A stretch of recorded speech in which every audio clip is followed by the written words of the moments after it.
से फाउंडर सुशील केडिया जुड़े हैं, उनसे समझते हैं मार्केट का setup. Sushil ji, good morning.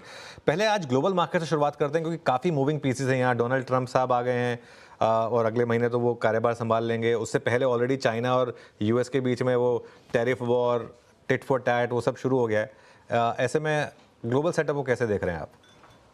अनुज, बड़ी घातक सी चार्ट्स हैं ग्लोबल। और इसका मतलब ये नहीं कि अगर अमेरिका में मैं बहुत बड़ा करेक्शन होता देख रहा हूं तो उसका इमीडिएट मतलब है कि तुरंत की तुरंत निफ्टी भी उतना गिर जाएगा। उस पर हम बाद में आएंगे।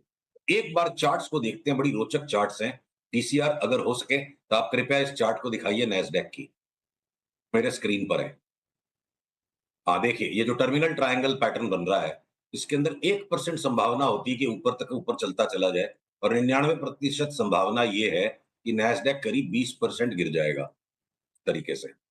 तो अगर ये 20% का फॉल नैस्डैक में आता है, 17,000 तक का नैस्डैक हो जाएगा। इसीलिए आईटी स्टॉक्स में मंदी है, ये सोचना गलत होगा। आईटी स्टॉक्स की चार्ट सब तैयार है इंडिया में, नैस्डैक पे मत जाइए। सिमिलरली एसएनपी की भी चार्ट जो है, अब बड़े करेक्शन की तैयारी कर चुकी है। आप देखो, सेम टर्मिनल ट्रायंगल पैटर्न है। और सबसे ज्यादा खतरनाक चार्ट जो है, पीसीआर बने रही है। मैं एक चार्ट और दिखाना चाहूंगा। यूएस इंटरेस्ट रेट्स भी जो है, अब कूदने के लिए ऊपर तैयार है, ऊपर कूदने के लिए तैयार है। पता नहीं मार्केट इस बात की तैयारी कर चुका है कि ट्रंप साहब बड़े कठोर निर्णय लेंगे आते के साथ, या कोई बड़ी ग्लोबल घटना हो जाएगी। ये आने वाला समय बताएगा। पर देखिए, ये हम अगर यूएस 10 ईयर बॉन्ड यील्ड की चार्ट्स में देख रहे हैं, 4.9 तक की हम उछाल की संभावना देख रहे हैं, और ये किसी भी दिन अचानक शुरू हो जाएगी आजकल में। अब और भी चार्ट्स हैं, पर मौखिक तौर पे उसे बताता हूं। वॉलेटिलिटी इंडेक्स भी वहां जंप मारने को रेडी है।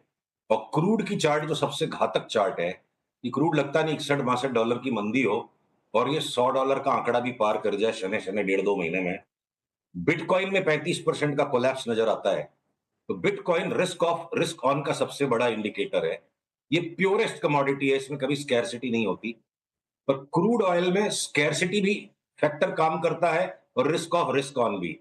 तो अगर कोई स्कैरसिटी ड्रिवन बड़ी पुश आएगी क्रूड में, बाकी ग्लोबल मार्केट का सेंटीमेंट, बाकी जो चार्ट्स में बता चुका हूं, उससे खराब लगता है।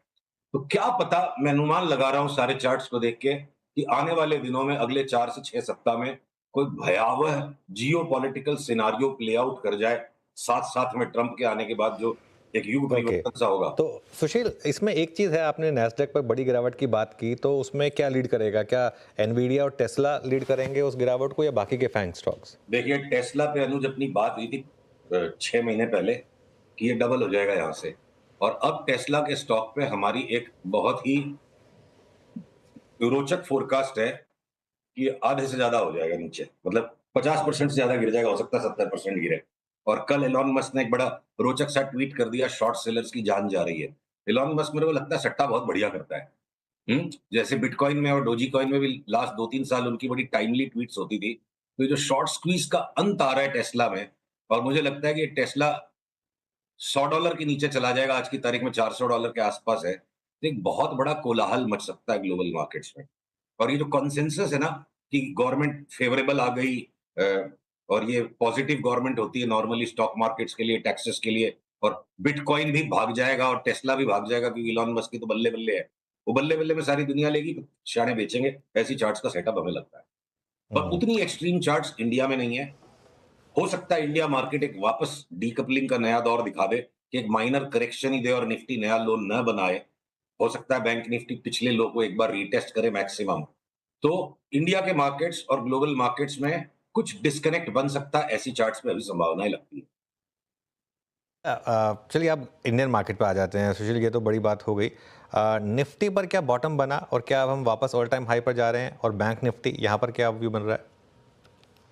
तो अनुज, ऐसा है कि विरोधाभास हैं, और उन्हें हमें सतर्कता के साथ अपने माइंड में रख के चलना पड़ेगा। एक तरफ तो निफ्टी की अगर हम लॉन्गर टर्म व्यू ले 6 महीने वाली, तो भाई 27,000 की चाल शुरू हो चुकी है। जो ये बॉटम बना था 23,273 के आसपास, 23,270 पे जो बॉटम बना था, लगता है कि वो 27,000 तक हम जाएंगे, 27,200 तक। पर इस बीच में जो एक बार जो ये जो रैली हो गई है 1500 करीब पॉइंट्स की, ये 1500 पॉइंट में से 700 पॉइंट करीब एक करेक्शन आ जाए with in the rally, 1500 point की मूवमेंट के बाद 500-700 पॉइंट का पुल बैक आके चले मार्केट, इससे ज्यादा करेक्शन अभी तो निफ्टी पे नजर नहीं आता है। उसमें हो सकता है कि कुछ स्टॉक्स बहुत ज्यादा करेक्शन दे देंगे और कुछ स्टॉक्स जैसे रिलायंस जैसा स्टॉक बिल्कुल पकड़ ले, बाजार को घटे ही नहीं और इसलिए निफ्टी की फॉल डैम्पन हो जाएगी। पर सेम कॉन्फिडेंस मुझे बैंक निफ्टी के पैटर्न्स पे नहीं आ रहा है। बैंक निफ्टी अगर पीसीआर वापस चार्ट दिखाए, मेरा अनुरोध मान ले, तो चार्ट के सारे बात शब्दों में ज्यादा स्पष्ट हो जाती है।